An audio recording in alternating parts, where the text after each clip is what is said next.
Esse painel terá uma dinâmica de conversas com perguntas e entre o moderador e quem está no painel. No âmbito dessa dinâmica, e se o tempo permitir, o moderador vai ver quais são as perguntas e contribuições no chat. E vocês podem deixar as suas perguntas por escrito no idioma da sua preferência ao longo de todo o painel no chat. Agora eu vou passar a palavra para Paulo Cevallos, diretor da América Latina e o Caribe, que estará responsável por essa moderação.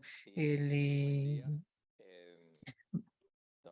é pesquisador especialista. E, bom dia.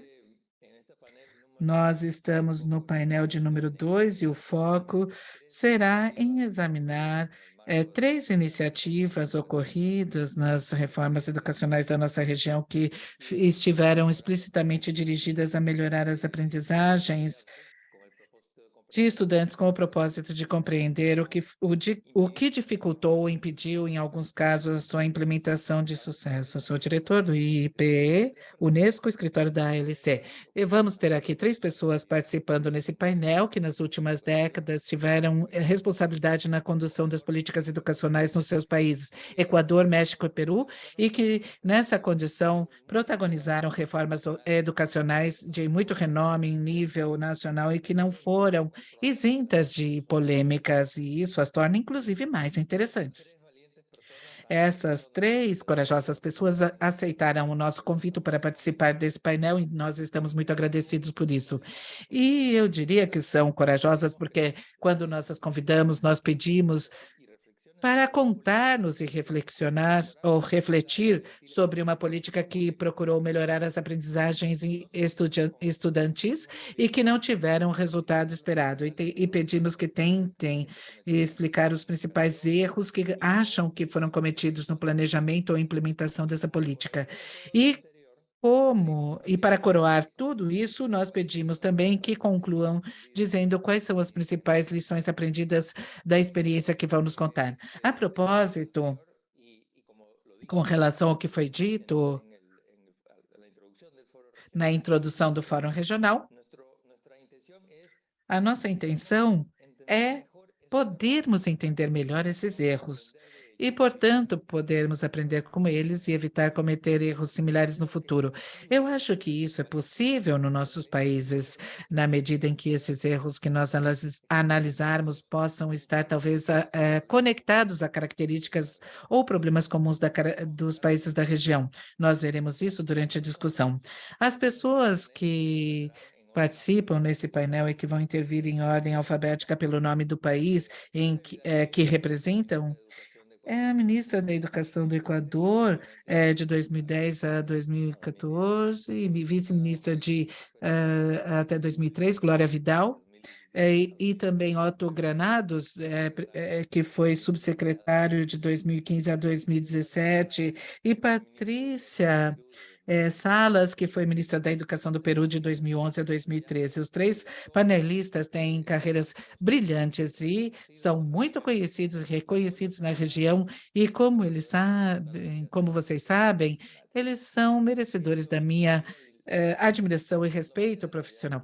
E, devido à limitação de tempo, não vou detalhar aqui os seus feitos profissionais, vocês podem encontrá-los. E eu quero dizer que, num afã de transparência total, um disclosure, como diríamos em inglês, que no caso da Glória, eu vou ter dificuldade para ser imparcial, mais do que nos outros casos, porque eu fiz parte da gestão do Ministério da Educação do Equador entre 2007 e 2013 e ocupei o cargo de vice-ministro quando a Glória era ministra. E isso, obviamente, constitui um obstáculo para a objetividade total, mas não diminuirá, mas talvez, inclusive, aumentará a minha vocação de análise crítica ao revisar a análise equatoriana, porque eu conheço, inevitavelmente, mais esse do que outros. E agora eu vou me concentrar em explicar brevemente qual será a mecânica desse painel. Nós temos uma duração total de 75 minutos e, diferentemente dos outros dois painéis do Fórum Regional, esse vai ter uma dinâmica de diálogo ou conversa.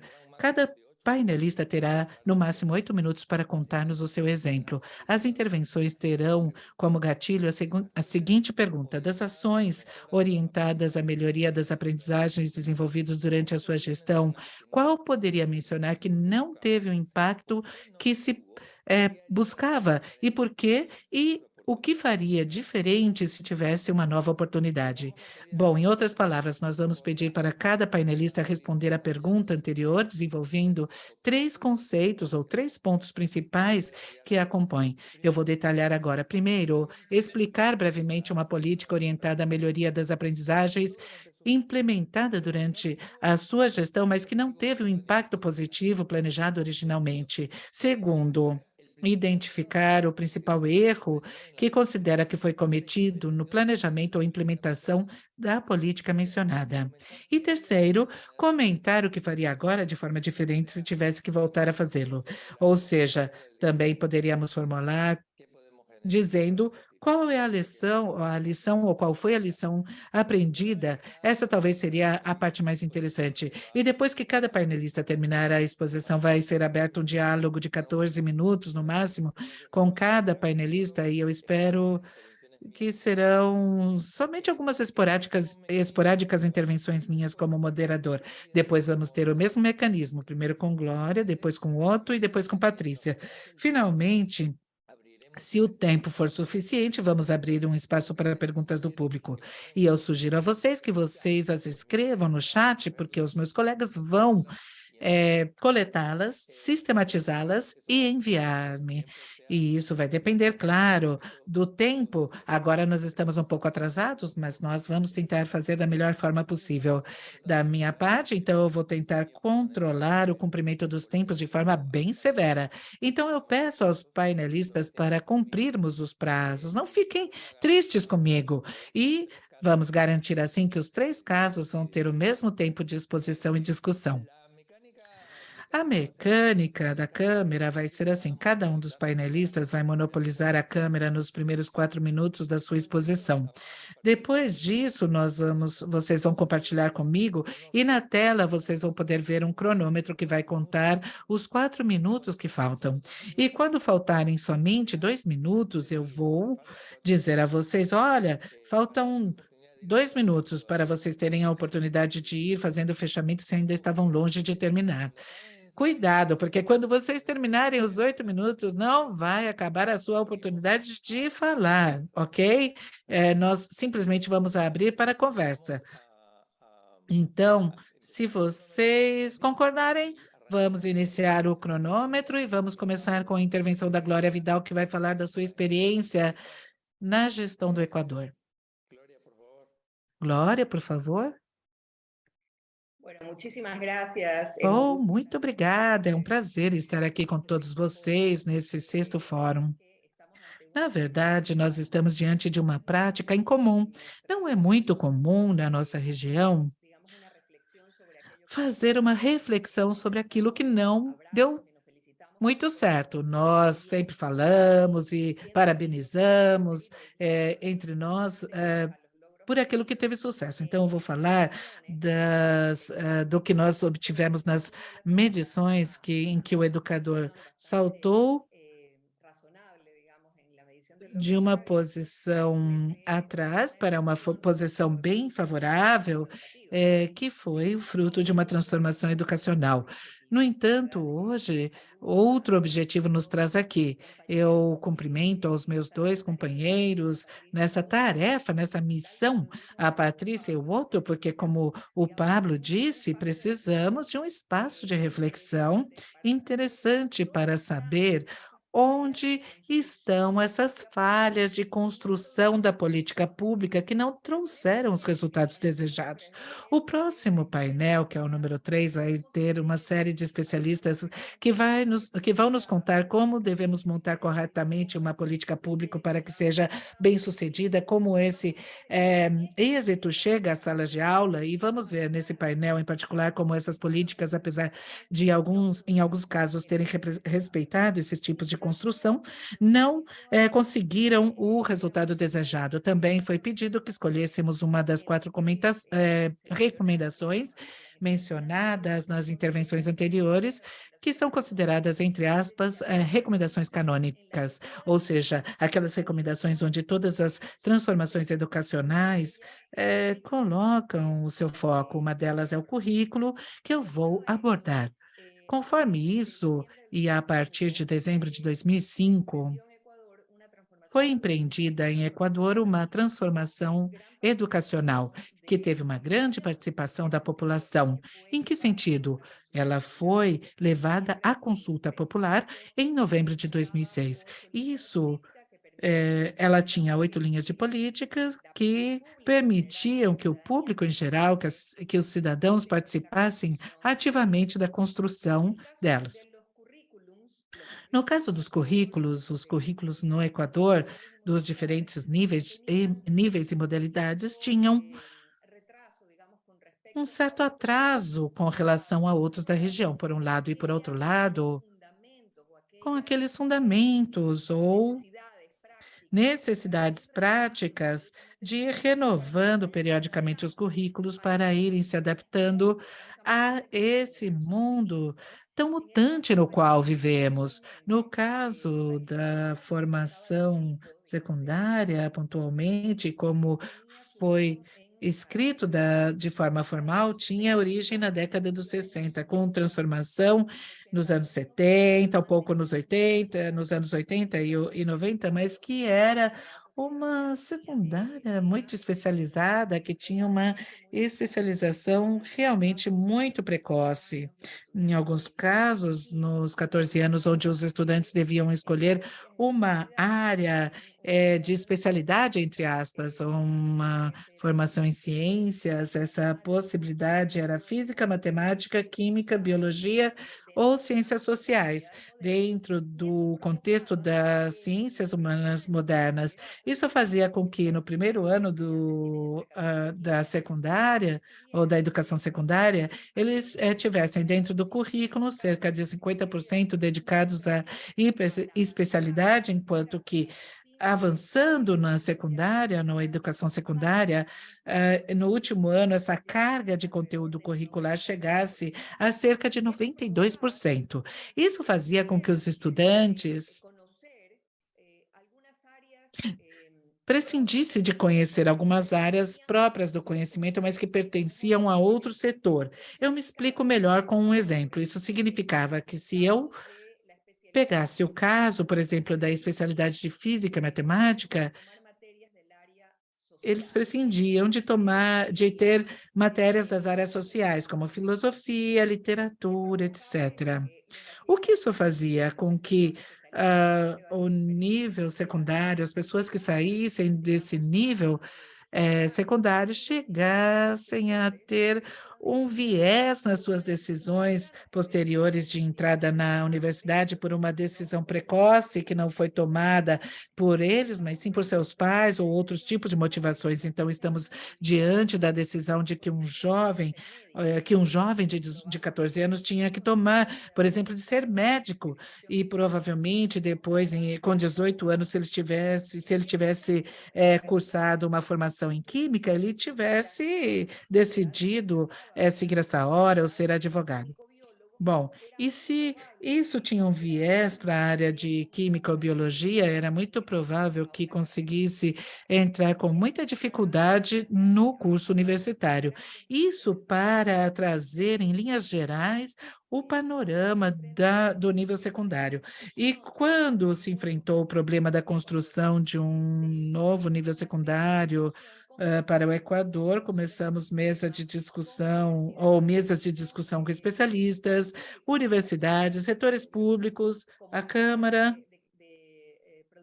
ou as câmaras produtivas e as produtivas, e começamos a discutir isso e abrimos uma página web para os cidadãos comentarem sobre esse novo nível secundário, e aí houve um certo tipo de participação dos cidadãos, dos especialistas e das diferentes comunidades acadêmicas do país em sua construção. Não obstante, depois de algum tempo e pensando na progressividade da sua implementação, não foi editado todo o segundo grau num ano eletivo, mas sua implementação foi de forma eletiva, um ano por vez, mas tivemos muitos problemas. Um dos problemas, por exemplo, que eu posso destacar é a dificuldade que tivemos por parte dos perfis profissionais dos docentes ou com relação a eles, que eles davam aulas no nível secundário com especialidades, que era essa possibilidade de fazer um re-skilling, um upskilling das suas habilidades para se adaptarem ao novo currículo.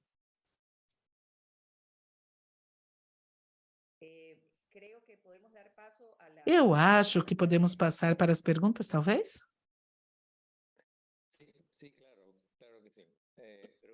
Sim, claro. Vamos, para o público poder entender melhor o contexto, primeiro, um esclarecimento que eu acho que é importante. Nem todos os países da região usam a palavra bachillerato do espanhol como nível de educação. No Equador, nos referimos ao bachillerato como os 3 últimos anos do segundo grau do colegial. Então, a primeira pergunta que vem, antes de dar a palavra à Patrícia, para depois irmos para a discussão, é simplesmente pedir Glória para você precisar um pouco mais qual você acha que foi o principal erro e onde estava o principal problema, e em linha com isso, ligado a isso, como você faria diferente agora? Qual foi a lição aprendida? Eu acho que talvez na dinâmica de abordar uma transformação educacional, os tempos precisam ser estendidos. Precisa haver uma discussão muito mais profunda, mais conceituada, trazendo mais pessoas nessa discussão e que a construção tenha também maior progressividade, ou seja, que não exista uma urgência na implementação, e sim que haja uma forma mais, seja feita de uma forma ainda mais progressiva, que exista muito mais a participação de pessoas em sua construção e, por outro lado, que a progressividade seja ainda maior. E talvez eu incorporaria um terceiro elemento, que é a participação definitiva na conexão com o mundo universitário e com o mundo do trabalho. Muito bem, perfeito. Acho que o que você diz se refere ao problema que temos em tantos países, não somente da nossa região, mas do mundo, eu me atreveria a dizer, que quando existe essa espécie de pêndulo, de movimento pendular dos governos, um governo de esquerda, um governo de direita, uma das primeiras coisas que fazem é mudar totalmente o currículo. Então, temos essa situação de instabilidade em que os currículos são dados por poucos anos e depois vem o seguinte governo e volta-se a um currículo, que é uma coisa que aconteceu na Espanha, por exemplo, nos últimos anos. Mas eu imagino que, então, a partir disso, a sua resposta, a minha segunda pergunta seria se se voltasse a fazer isso, eu levaria em conta as duas perguntas, essas 3 pontos, eu levaria em conta esses 3 pontos. Então, eu não vou perguntar de novo essa pergunta, então vou passar a palavra para o Otto e para a Patrícia. Você precisa desilenciar o microfone. Bom dia, Pablo. Glória, me chamou muito a atenção no abstract que nós mandamos para o Pablo alguns dias atrás, o tema da discussão cidadã. Na sua opinião, essa discussão cidadã foi entre círculos especializados somente, faltou profundidade, chegou às famílias, chegou aos meios de comunicação de uma forma que fosse mais rica, mais aberta e que pudesse ser melhor compreendido o propósito das mudanças? Sim, nesse momento, no momento da gestão, achamos que sim. Hoje em dia, em retrospectiva, achamos que deveria ter sido ainda mais profunda. Houve discussão com professores, com o mundo da academia, houve a abertura dessa porta do Ministério da Educação para que todos os cidadãos, os pais, mães, estudantes, pudessem trazer suas opiniões, criticar, dar sugestões, etc., para a construção do currículo. Muitas delas foram processadas e incorporadas efetivamente na resposta curricular.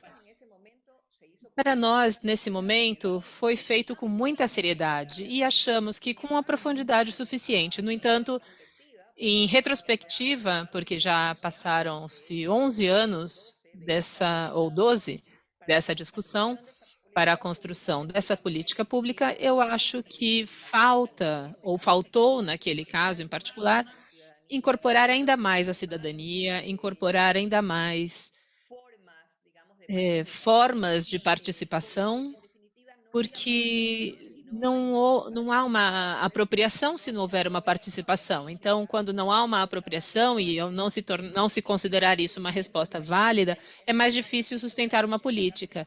E eu acho que isso se aplica não somente nesse caso, mas em qualquer caso de política pública. Eu gostaria de me aprofundar nesse sentido, Glória. Bom dia a todos e todas. O que nós buscamos com essa participação? Buscamos uma certa certeza do que a população quer, pensa que deve ser, nesse caso, o currículo para a educação de seus filhos e filhas, ou os próprios estudantes como interessados na educação. Buscamos a legitimidade da política, ou essa dinâmica que você diz de apropriação.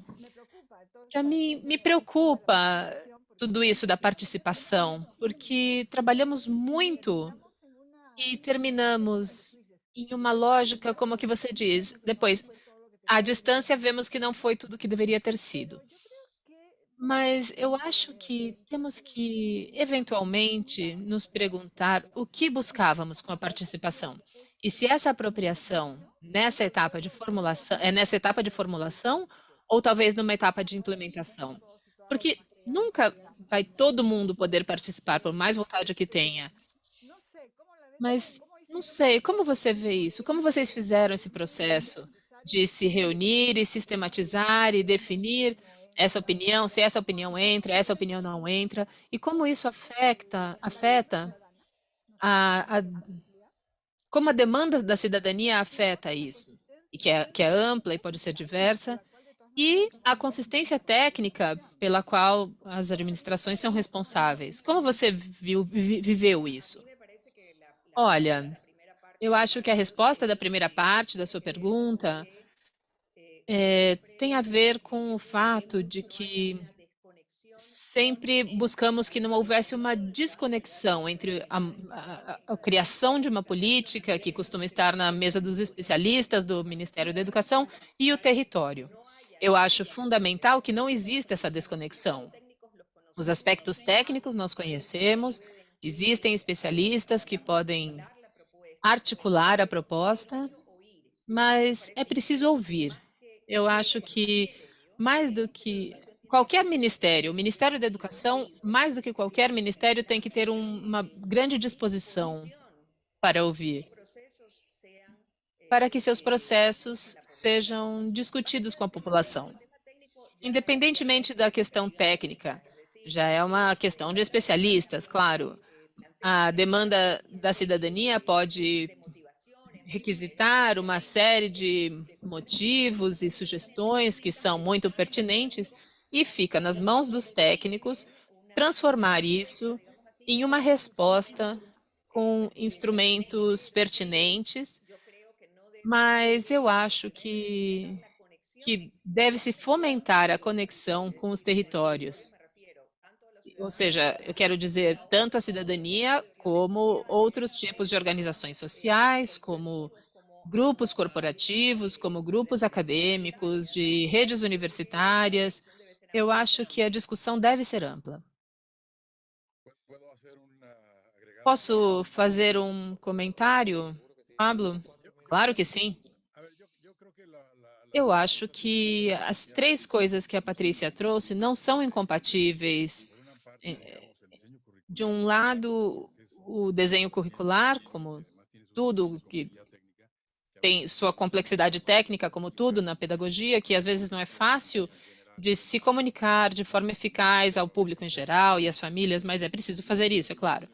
Mas também o processo de acompanhamento, nesse caso estritamente político, pode derivar em um bom exercício de participação, de forma que os tomadores de decisão, nesse caso o Ministério e seus funcionários, se sintam acompanhados politicamente e por parte da opinião pública, sobretudo se o processo de instrumentalização das mudanças está sendo um pouco complicado, ou muito complicado, ou inclusive proibitivo.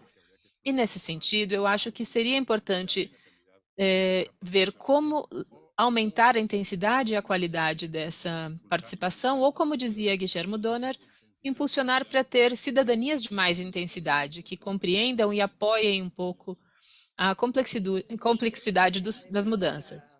Permita-me, além disso, acrescentar aos comentários de Otto e de Patrícia, dizer que, em termos de transparência, e as funções públicas devem fazer exercícios de transparência, é importante divulgar os instrumentos e os conteúdos daquilo que é debatido com a cidadania em geral. Além de poder aceitar ou não as sugestões, é preciso ter um feedback do que os cidadãos pensam sobre uma determinada política pública. É claro que depois de montada a política pública e levada ao território, será preciso fazer os ajustes pertinentes que os territórios requerem sobre uma determinada política pública, né? Olha, a outro lado disso é quanto coincide ou quanto entra em conflito a demanda da cidadania que a administração pode assumir na lógica dos direitos, e quem tem voz e pode influenciar a imprensa, criar uma oposição ativa a essa política que está sendo trabalhada pela administração e que pode estar a favor das maiorias, mas pode haver minorias organizadas com maior capacidade de ser representadas. E como equilibrar isso? Porque querendo ou não, a cidadania em geral não tem essa voz. Como você viveu isso nesse momento? Como você conseguiu equilibrar isso? Porque eu acho bem complicado. Claro, por isso que eu dizia, eu citei o exercício que fizemos ao abrir a participação através de um portal na internet, onde qualquer pessoa, que aí é um exercício muito democrático, qualquer pessoa pode entrar, deixar seu comentário e participar dessa forma também, com sua voz, com sua própria voz, nas definições de políticas públicas. Ou seja, eu acho que esse é um exercício ao qual não estamos acostumados na região, mas que é importante fazer isso. Independentemente de que a gente goste ou não do comentário ou da sugestão, mas eu acho que foram exatamente 180 mil visitas ao portal, 182 mil visitas ao portal de estudantes, famílias, público em geral, que deixou ali seus comentários. Me desculpe. Mas processar toda essa informação é um esforço extraordinário. Seria muito mais fácil que os ministros da Educação simplesmente assinassem um acordo ministerial que implementa a política pública. Esse é um processo muito mais longo, que implica muito mais esforço, mas que eu acho, sem dúvida, que é muito mais válido e infinitamente mais democrático. Eu preciso interrompê-las um minutinho, porque acabamos de passar do tempo e só quero encerrar com um comentário. Achei interessantíssimo o que estávamos discutindo e podemos retomar depois que ouvirmos os outros dois colegas. Mas é claro que em todos esses processos de participação cidadã, que são feitos com a ideia de conseguir legitimidade, mas também, como a Glória dizia, de buscar uma apropriação por parte da sociedade, nesse caso, no currículo, é muito claro que sempre existe uma tensão, porque a participação não pode ser eterna e não se pode contratar todo mundo. Como a Patrícia também dizia, não podemos fazer com que todo mundo participe. Sempre vai haver gente que vai dizer, eu não fui consultada. Então, esses processos mais democráticos, como a Glória estava dizendo, talvez os atores políticos não estão não vão se rebaixar, entre aspas, a esse nível e buscariam outro tipo de interação. Mas vamos passar agora para a seguinte apresentação do Otto. Se você puder, você vai ter 8 minutos. Quando estiver faltando 2 minutos, eu vou avisar que vão faltar dois e depois teremos mais 14 para discutir. Obrigado, Pablo. Esse convite do Pablo Cevallos foi uma provocação quase psicoanalítica, porque em seu desenho conceitual ele pediu que pensássemos um pouco na caixa preta daquilo que tínhamos feito mal, com o fim de tirar daí lições e práticas que seja para compartilhar experiência, para termos uma transição mais eficiente entre os ques, que temos muitos, e o como implementar quando alguma coisa, uma política pública é decidida. Os 3 pontos que o Pablo pediu, componentes de um tipo e de outro, mas só para contextualizar. No caso da reforma educacional do México, foi talvez a reforma mais importante desde os anos 60 e aconteceu entre 2013 e 2018. E eu diria, seguindo um pouco o que o Pablo nos pediu, 3 aspectos importantes. O primeiro dilema ou problema que encontramos é o que acontecia primeiro, o ovo ou a galinha? Então, o sistema educacional mexicano cresceu amplamente ao longo do século XX, 37 milhões de crianças e adolescentes, 260 mil escolas, mais de 2 milhões de trabalhadores, docentes e administrativos, etc. Mas, em paralelo, também construiu uma estrutura de corporativismo político, sindical, que, de alguma forma, gerou uma colonização do Ministério da Educação e das principais decisões de políticas públicas que foram dirigidas já não tanto para a cobertura, mas para a qualidade. Então, a reforma, que foi concebida como uma reforma estrutural e sistêmica, tinha 3 componentes, que era profissionalizar o esquema de ingresso à carreira docente, até então era baseado em antiguidade, agora seria baseado no mérito ou no esforço. Em segundo lugar, criar um sistema nacional de avaliação educacional que incluísse tanto o desempenho dos professores e professores, como os aprendizados. E, em terceiro lugar, aplicar um novo modelo educacional. Então, seguindo essa ordem e com os antecedentes políticos que eram estruturais na história mexicana do século XX, o nascimento da reforma foi muito marcado por um nível alto de conflitos políticos, sindicais, porque alterou radicalmente as regras do jogo, gerou tensões com uma parte do sindicalismo e causou anticorpos tanto para a sua comunicação como para a cooperação, dessa forma que a Glória estava dizendo. Então, essa mudança em termos jurídicos, não somente modificava o status quo dos docentes, mas também o sistema de vida profissional, que era estável, previsível, de longo prazo. Então, a primeira hipótese em relação a isso é que talvez seja possível que a evolução da reforma poderia ter sido menos conflitiva se tivesse começado com um soft landing, que era a discussão técnico-pedagógica que foi feita nos últimos 3 anos e que teve muitos acordos e foi feita com uma formulação muito suave, muito rica, com uma qualidade muito boa de resultados. E se tivéssemos começado por aí, talvez poderíamos ter semeado uma confiança em toda a comunidade educacional que reduzisse a resistência, acima de tudo, ao novo sistema de avaliações. Então, ao inverter a ordem, esses níveis de complexidade talvez fossem menores. Em segundo lugar, como consequência do primeiro, e ainda em linha com o que a Glória dizia, a reforma mexicana partiu de um desenho extraordinariamente complexo, com mudanças institucionais, regulamentares, na questão de um trabalhador agora autônomo, um novo sistema competitivo e transparente na carreira docente.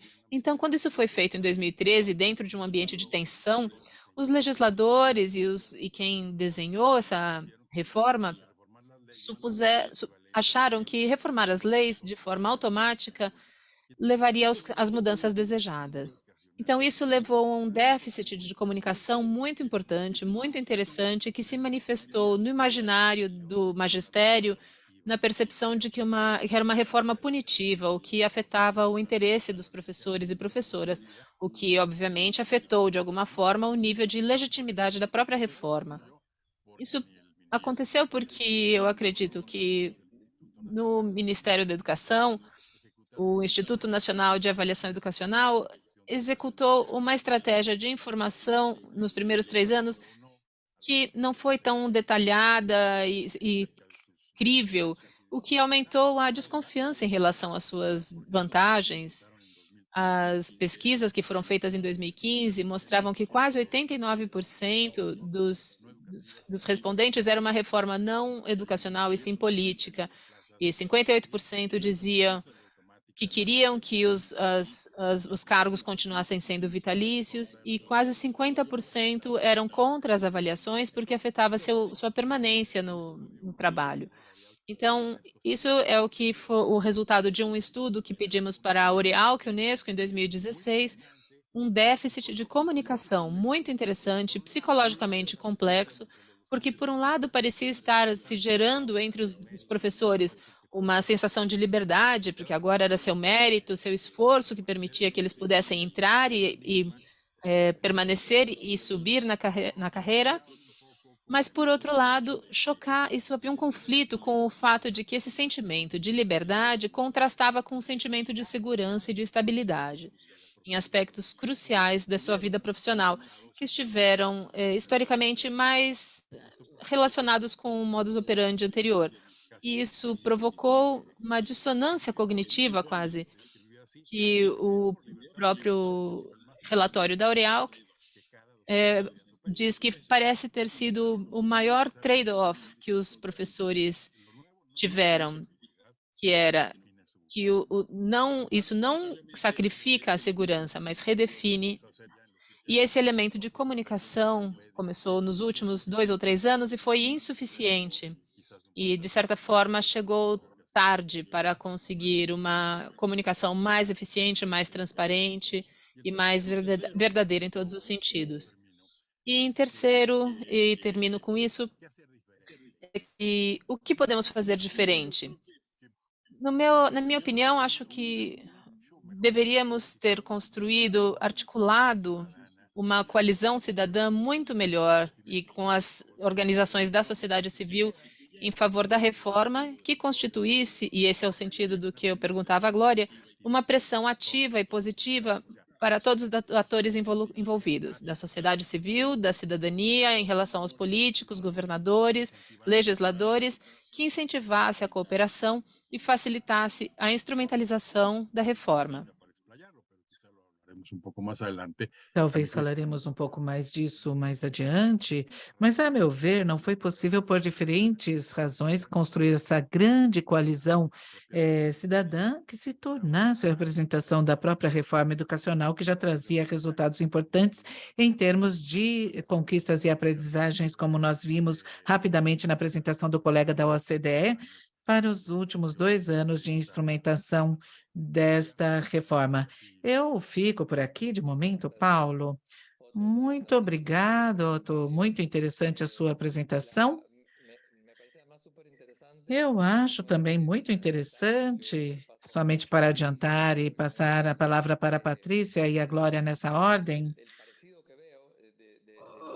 a semelhança que eu vejo sobre a situação que você contou, e de fato, talvez, o que da questão, o problema, o X da questão, parece ter sido um problema de não ter conseguido uma espécie de consenso cidadão. E talvez uma pergunta que eu te faço no caso específico do México é se você acha que você que o que você acabou de dizer que teria feito diferente, e você enfatizou muito a coalizão cidadã, de conseguir que as pessoas apoiassem um projeto de reforma educacional, mas eu pergunto, isso é viável? É sustentável?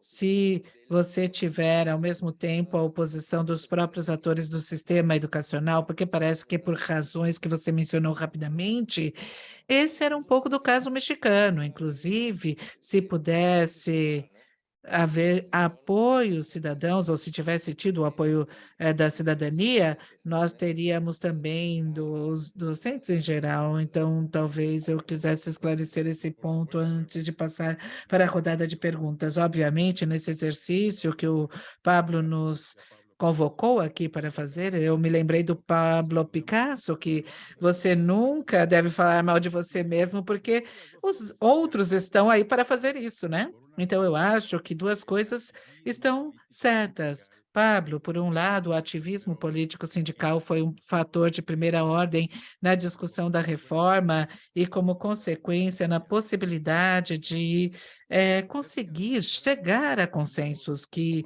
também fossem mais ou menos orgânicos, articulados, que os atores envolvidos, tanto na comunidade educacional quanto na sociedade civil, aberta, fossem um fator de influência e pressão para os diferentes envolvidos na tomada de decisões de outros ministérios dentro do governo, Congresso, União, legisladores, os próprios meios de comunicação.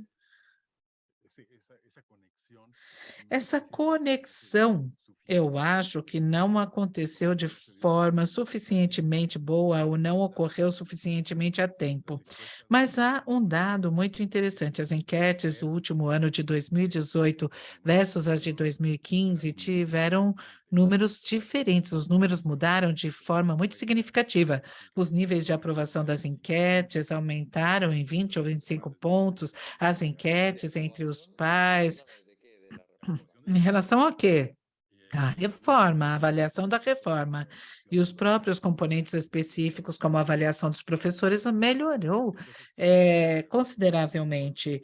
Então, eu repito, essas foram as enquetes do último ano e houve casos também de muito sucesso que eu não gostaria de deixar de mencionar, que para países tão grandes como o México, que são descentralizados, é, que contam que a participação dos governos nacionais é estratégica. Aqui eu vejo três casos de sucesso de México, Guanajuato, União e são casos de muito sucesso e que alguns níveis subnacionais de governo nós teríamos muito mais sinergia, apoio, obviamente, nos nossos pontos de vista que eram mais coerentes do que em outras partes do país.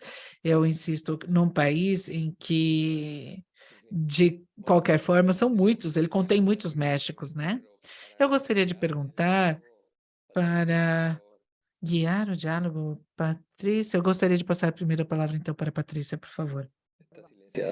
Sí, lo que pasa es que, digamos, O que acontece é que a reforma magisterial que em todos os países de alguma outra forma ocorre é uma reforma particular, porque neste caso nós temos atores concretos cujos interesses estão diretamente afetados.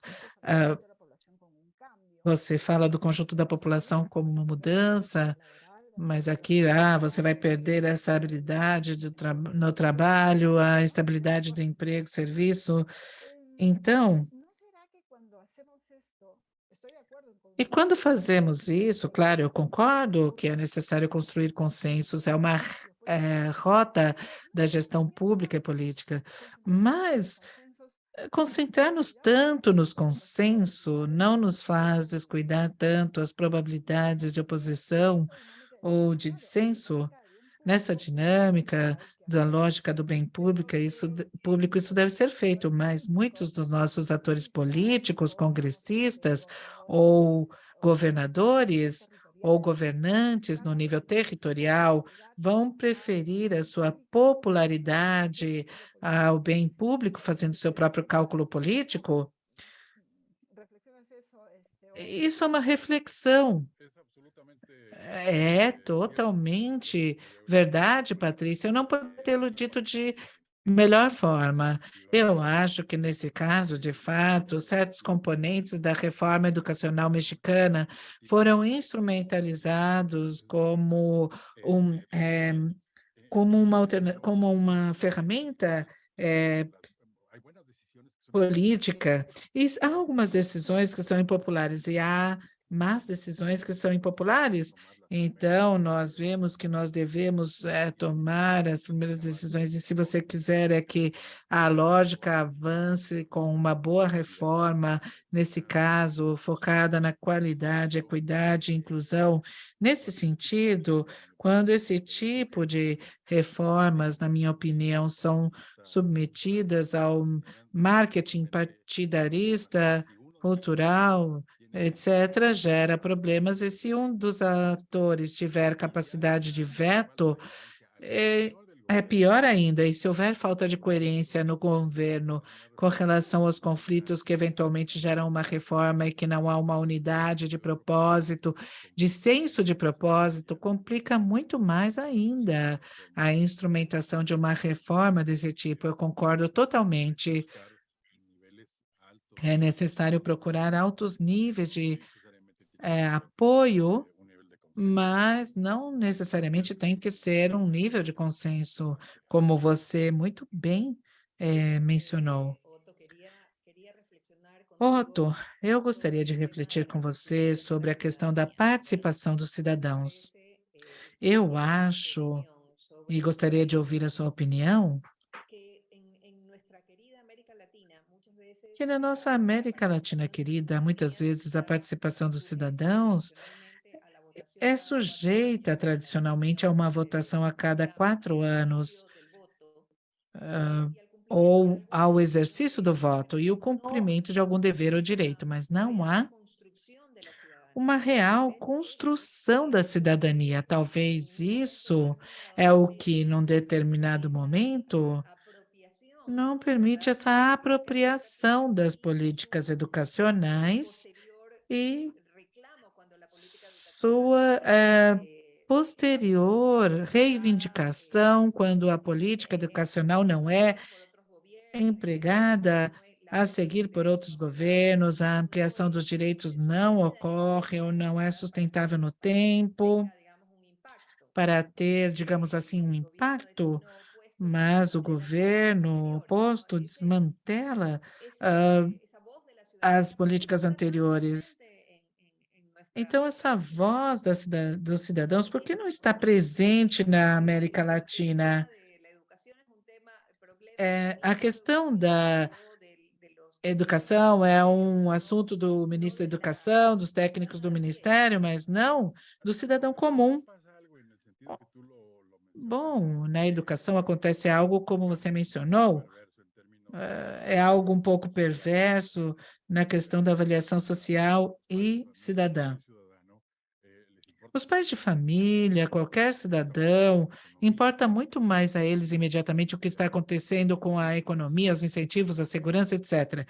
E a educação, desde que haja uma escola no bairro razoavelmente completa, com professores em todas as salas de aula, etc., eu estou satisfeito.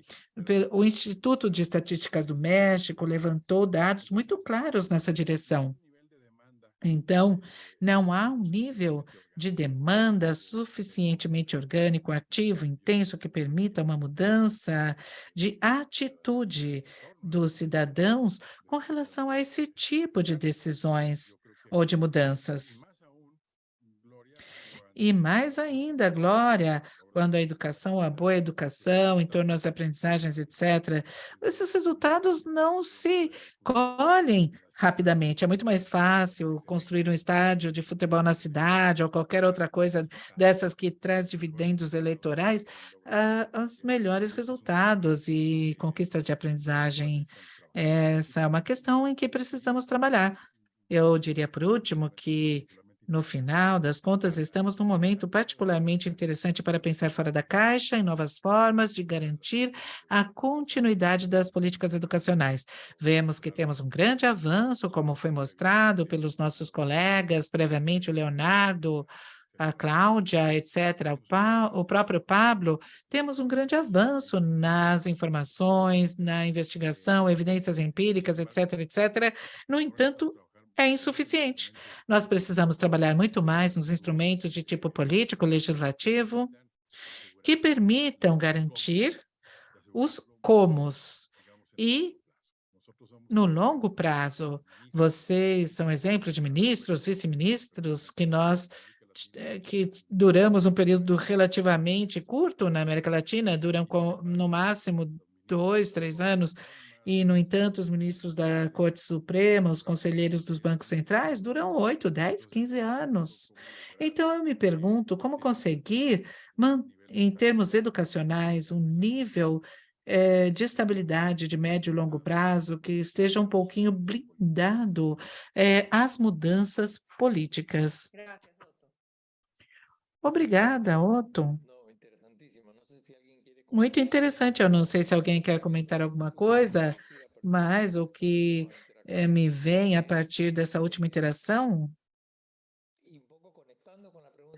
e conectando com a pergunta que você iniciou, é de que forma, com relação ao que a Glória perguntou, de que forma esse silêncio do público, esse silêncio dos cidadãos, se eu interpretei bem, a Glória estava falando desse problema que nós temos na região, na América Latina e no Caribe, de que em questões educacionais, e isso foi corroborado pelo Otto, em termos educacionais, os cidadãos parece que não têm muitas opiniões.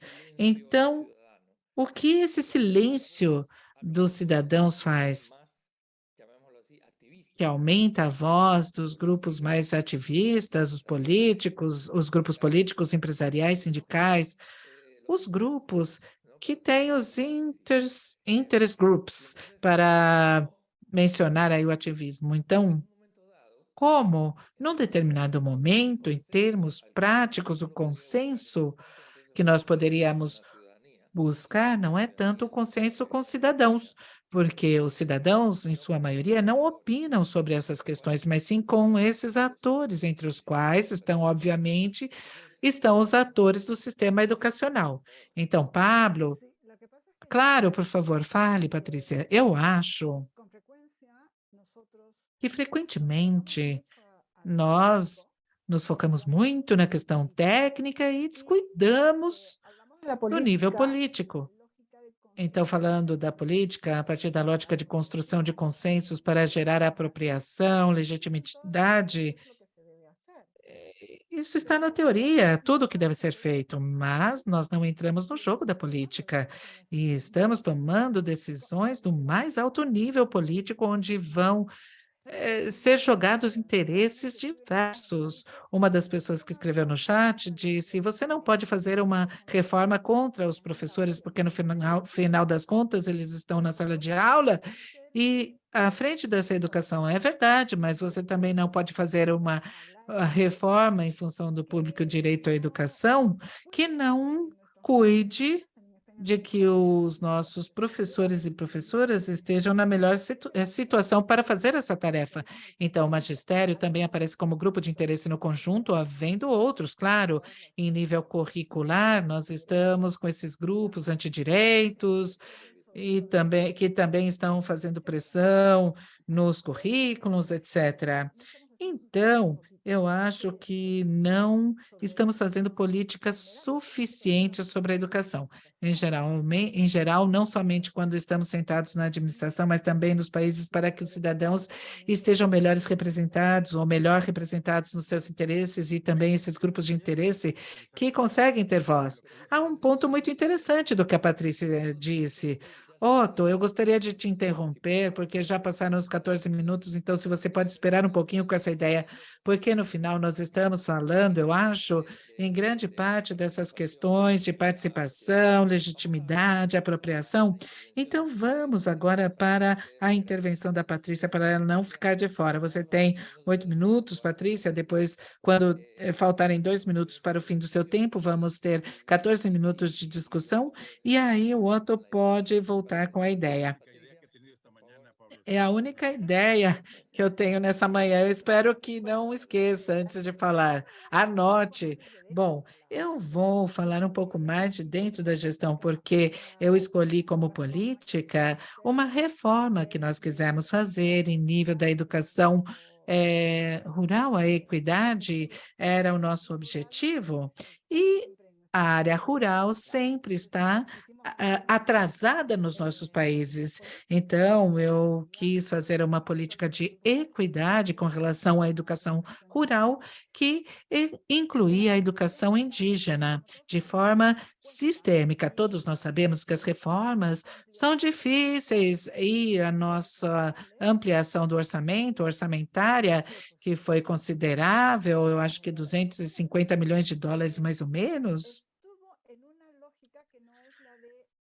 estava numa lógica de que não é isso, você tem, não é, você tem isso em caixa para gastar de forma permanente, mas sim isso é um investimento que vai ser concedido somente uma vez.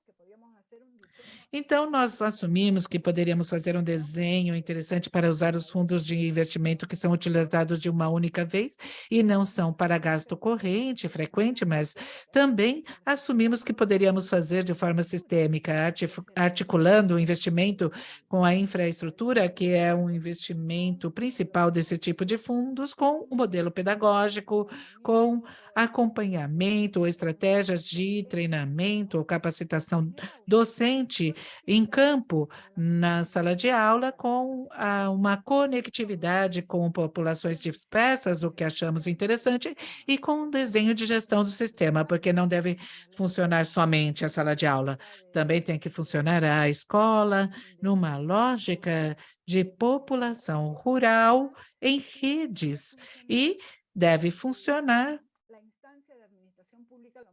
a instância pública deve funcionar junto com elas para inspecionar, fiscalizar, dar assistência técnica, etc. Então, nós propusemos montar no Peru projetos de investimento público, que são esses de uma única vez, para entrar em todo esse processo. Esse processo implicava a ruptura de toda a tradição de como é feito o orçamento e como são feitas as reformas. Então, o problema do planejamento orçamentário para isso foi muito complicado. E eu dizia que uma das armadilhas que tivemos é que não tínhamos equipes técnicas com conhecimento de como opera a gestão pública e a elaboração de orçamento de forma suficiente em número de pessoas e nem com a expertise para se infiltrar nessa bruma, que significa todos esses procedimentos, e encontrar um caminho que nos levasse a isso. Buscamos vários acordos de gestão dentro do Ministério, com o Ministério de Economia e Finanças, para encontrar esses caminhos e diminuir os prazos. Para todos, o tempo é um inimigo terrível da gestão pública, porque sabemos que nossos processos longos, mas os tempos políticos são curtos. Então, tentávamos acelerar. Além disso, como eram fundos de investimento, deviam ser investidos naquele ano. Então, tínhamos que agir rapidamente. Esse agir rapidamente nos levou a vários acordos para que isso fosse feito de forma mais breve, mas uma das lições aprendidas é que quando a gente tenta fazer alguma coisa diferente, vai ser mais demorado. Porque o próprio gestor público, como não sabe como fazer isso, vai tentar, primeiro, se proteger para não ter um processo administrativo, que alguma coisa dê errado, que ele leve a culpa ou ela. Tem que ter a certeza de estar fazendo as coisas bem, então há muitas dúvidas, e quando há muitas dúvidas, as coisas demoram mais, as pessoas se protegem mais, então nossas próprias equipes se protegiam, se cuidavam e não deixavam as coisas avançarem. Então, e ainda não tínhamos uma tradição, não pudemos construir um diálogo fluente entre as equipes que aprovam o orçamento e as que estavam preparando os projetos. Então, acabou um freando o outro. Tentamos muitas formas de articulação e muitas pontes, mas nos concentramos mais em como é feita a gestão e como passávamos mais rápido, em vez de parar e ter um pouquinho de calma para olhar as coisas de uma forma estrutural. Tínhamos 250, 300 milhões de dólares para esse investimento, que é uma quantia bem alta para o nosso nível de orçamento. Então, uma das decisões foi convocar a uma licitação pública projetos pequenos. Tínhamos que trabalhar em todo o Peru. A ideia original era grupos de escolas em um território com uma unidade de gestão local que pudesse fazer um desenho de como funciona a aula, a sala de aula, a rede, o sistema, uma unidade de gestão no sistema. E, no entanto, em vez de fazer esse acordo com 24 unidades territoriais, foi feito o acordo com 72 redes rurais. Então, foram lançados 72 projetos, em vez de 24. E isso nos colocou em um problema a nível nacional, não somente dentro da gestão pública, em relação a quem poderia fazer esses projetos com capacidade técnica, com clareza para passar esses caminhos de aprovação orçamentária e que tudo fosse posto em prática. Um primeiro erro, então, foi pulverizar algo que deveria ter sido mais concentrado. E o outro foi que, para montar tudo isso, não tivemos a previsão de quantos instrumentos prévios teríamos que fazer. Manuais de infraestrutura, manuais de gestão pedagógica, uma quantidade imensa de ferramentas normativas que tiveram que ser feitas ao longo do tempo. E acabamos perdendo para a necessidade de encurtar os prazos, mais do que pelos projetos em si. Várias decisões foram improvisadas para que não se diluísse tudo logo de cara, mas ao longo do tempo evitaram que pudéssemos aprovar esses projetos nas zonas rurais e levá-los adiante como um modelo de gestão rural no país. Essa foi a minha história por hoje. Está perfeitamente no tempo. Muito obrigado. Temos tempo, então, para continuar com o diálogo. Estamos seguindo uma ordem, agora então seria a vez da Glória de fazer alguma pergunta e depois o Otto. Sim, claro, muito obrigado.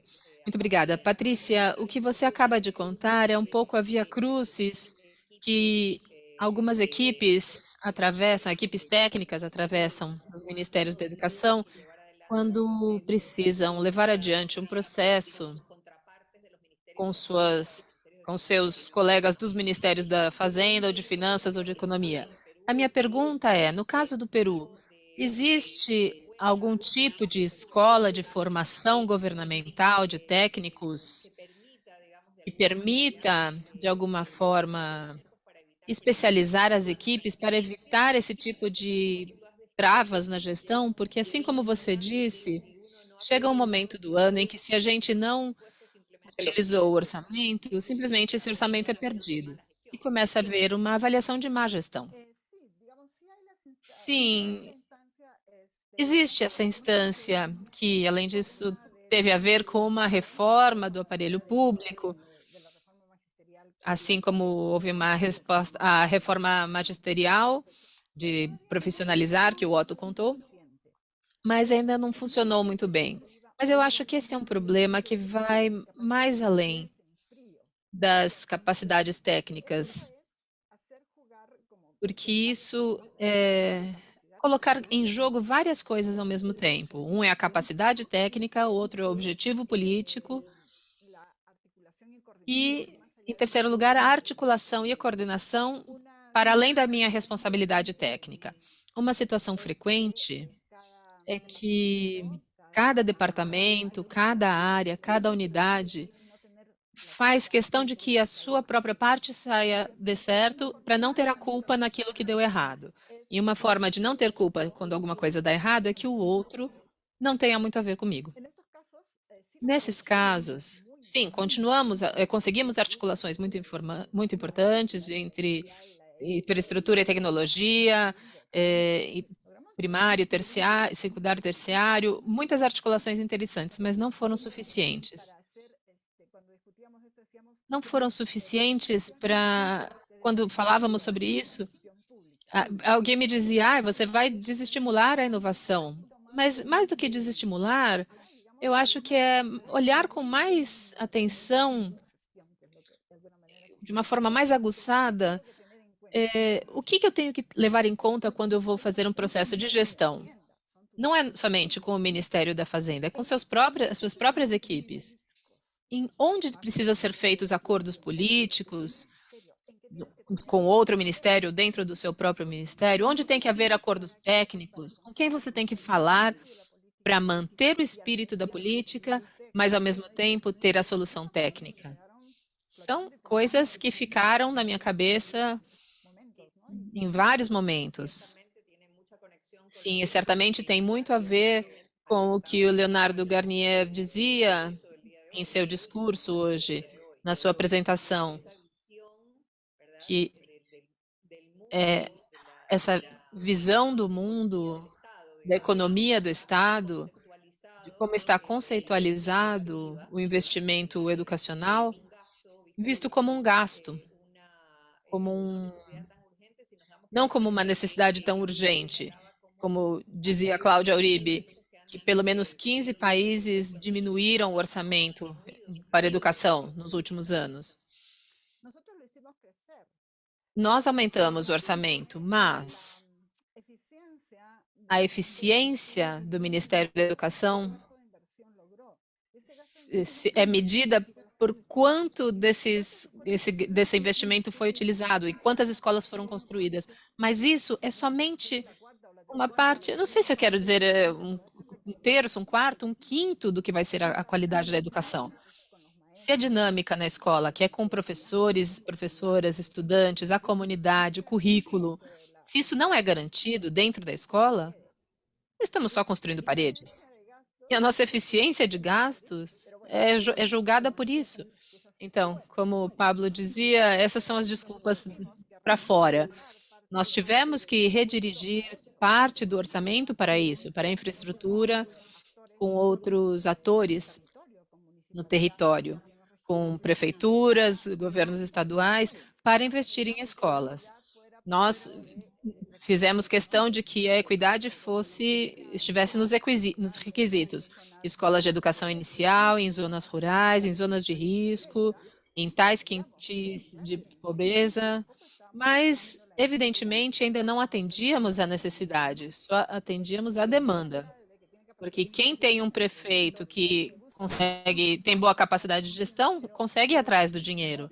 Mas nos municípios mais pobres, às vezes, você tem 3 ou 4 funcionários, então não tem capacidade de gestão para ter um projeto que vá atrás do dinheiro.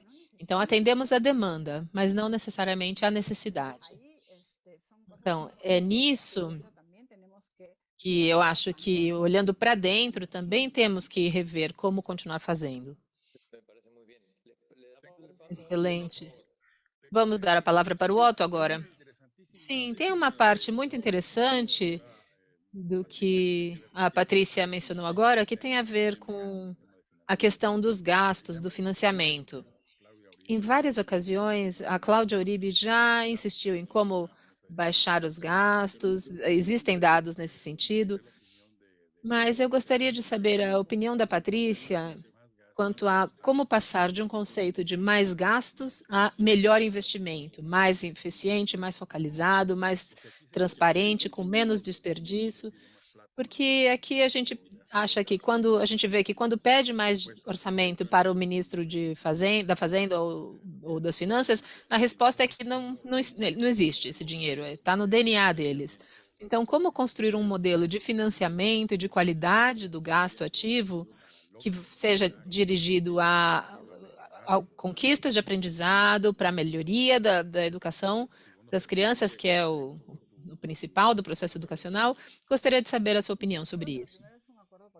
Eu acho que a primeira coisa é um acordo político claro. Falar com a mais alta autoridade do governo tem que estar de acordo. E ele tem que estar de acordo com você. Senão, como você vai. Quem vai dirigir uma decisão da economia ou da fazenda? Com o presidente. Ou talvez com o conselho ministerial, ou a organização que for. Então, em primeiro lugar é isso. Quem tem que ter também essa clareza do que estamos fazendo na educação são as mais altas autoridades políticas no executivo e também no Congresso, porque às vezes eles agem boicotando muitas coisas que são feitas. Então, essa é uma questão. A segunda coisa é que às vezes nós, por querer gastar rápido, gastamos mal, porque a qualidade do gasto é uma questão crítica. Uma coisa é a velocidade do gasto, outra coisa é a qualidade. A qualidade do gasto é um ponto crítico, porque muitas vezes conseguimos gastar esse dinheiro, mas não naquilo que é mais interessante ou que é mais importante, ou naquilo que é medular para a qualidade da educação.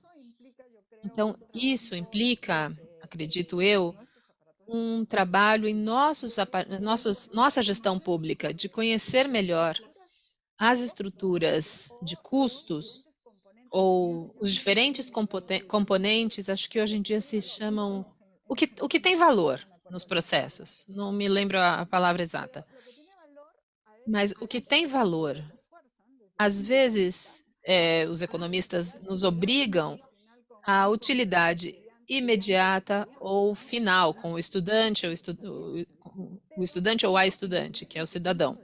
Mas no meio existe um conjunto de coisas.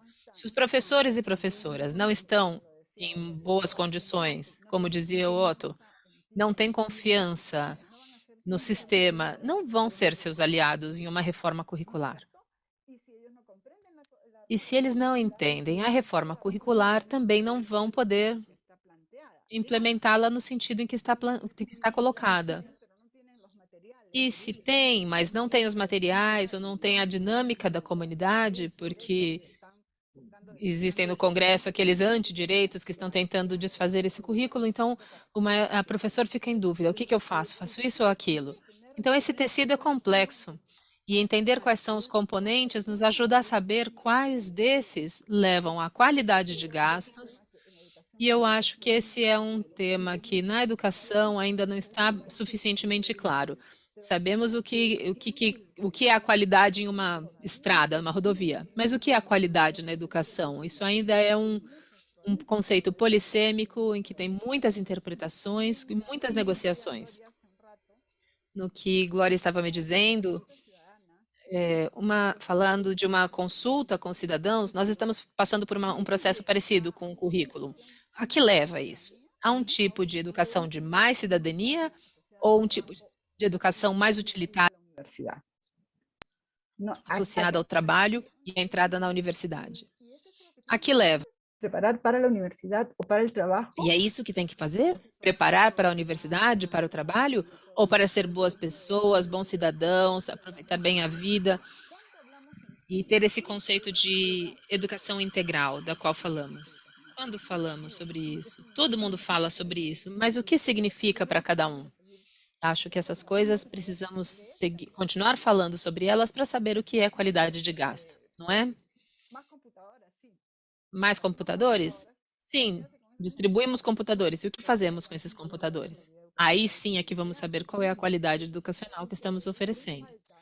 Então, aí acho que nos falta elucidar um pouco mais alguns termos, alguns componentes, aceitando as dissidências ou a diversidade, para poder tomar decisões sobre o que é qualidade educacional nos nossos países, na nossa sociedade, nesse momento histórico, e continuar fazendo política com a cidadania, com as pessoas comuns, não somente com os atores políticos clássicos. Se me permite, Patrícia, interromper aí, porque já estamos quase no final, talvez uma ideia que apareceu em todas as apresentações, a partir desse seu último comentário, desse conceito dessa noção polissêmica de qualidade educacional, porque talvez algumas das reformas, algumas das mudanças educacionais implementadas em nossos países tentaram fazer com que fossem um pouco com essa urgência política a que a Glória e o Otto se referiram, porque os governos têm um propósito e querem avançar com esse propósito, com esses objetivos que são colocados. E há uma tensão inevitável em parte da população, mas uma resistência em particular que tem a ver com a forma como são feitas as reformas educacionais. Um dos comentários que está no chat comparava justamente essa visão top-down, que é a tradicional, com a bottom-up, que não é tão natural, se me permitem, para a cultura da nossa região. E, nesse sentido, eu me pergunto, imagino que essa é uma pergunta já mais geral, porque não sei se vamos ter tempo para entrar nessa resposta em profundidade, mas até que ponto é realmente possível que governos reformistas, que têm intenções muito boas, eu acho que eu formei parte de um deles, podem, em certo sentido, ir contra a sustentabilidade das reformas que eles impõem, justamente por essa necessidade ou essa impressão de que é preciso avançar rapidamente e que, em definitiva, termina sendo uma reforma top-down, de cima para baixo, uma mudança mais vertical, que está condenado ao fracasso, porque, por entropia, no momento em que essa ação política desse governo termina, as coisas parece que voltam ao estado anterior.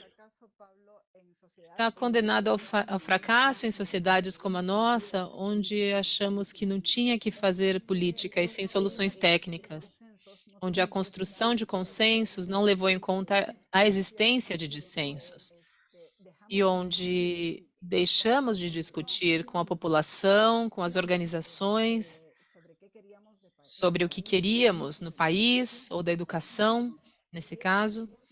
Então, se essa discussão não é uma discussão permanente, que nós podemos ir sustentando antes de estar no governo, depois que estamos no governo também não vai haver.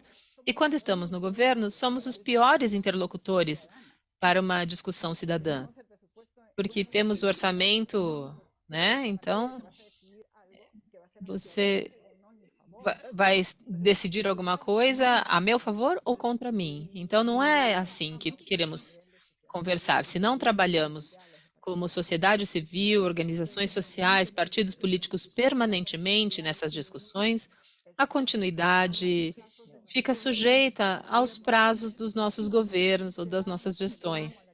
E será uma fatalidade como a que você descreve. Eu não queria soar tão fatalista, mas pareceu um pouco assim. E eu dizia mais como uma possibilidade de reflexão sobre o fato de que, às vezes, esses impulsos reformistas se chocam contra a realidade, e é algo que deveríamos, talvez, refletir mais sobre isso. Adoraria continuar com essa discussão. Foi ótimo ouvir vocês e, acima de tudo, o diálogo entre vocês. Foi um painel muito interessante. É uma pena ter que encerrá-lo, mas eu já falei no início que eu ia ser severo com os tempos e vou cumprir. Então, embora eu gostaria muito de continuar, a única coisa que eu posso dizer às pessoas que fizeram tantas perguntas é que, se os palestrantes estiverem de acordo, nós podemos depois passar as perguntas para eles e eles podem depois nos dar uma resposta, e assim ninguém ficará excluído. Vocês poderiam só deixar o e-mail de vocês para a gente poder responder as perguntas de vocês. De outra forma, vamos ter que já ir encerrando. Novamente, muitíssimo obrigado aos 3 palestrantes. Foi excelente dialogar com vocês. Fiquei com vontade de continuar falando. Talvez para o ano que vem possamos fazer alguma coisa parecida novamente. Mas, em qualquer caso, muito obrigado também ao público, porque, vendo as perguntas, são muito interessantes, mas temos que continuar. Temos mais um painel, o terceiro painel do dia de hoje, e temos que continuar. Então, muito obrigado realmente, e vamos encerrar agora. Vamos para você, Mercedes. Obrigada, Pablo, e ao painel, e a todos e todas pela atenção. Assim encerramos o painel 2 do Fórum Regional.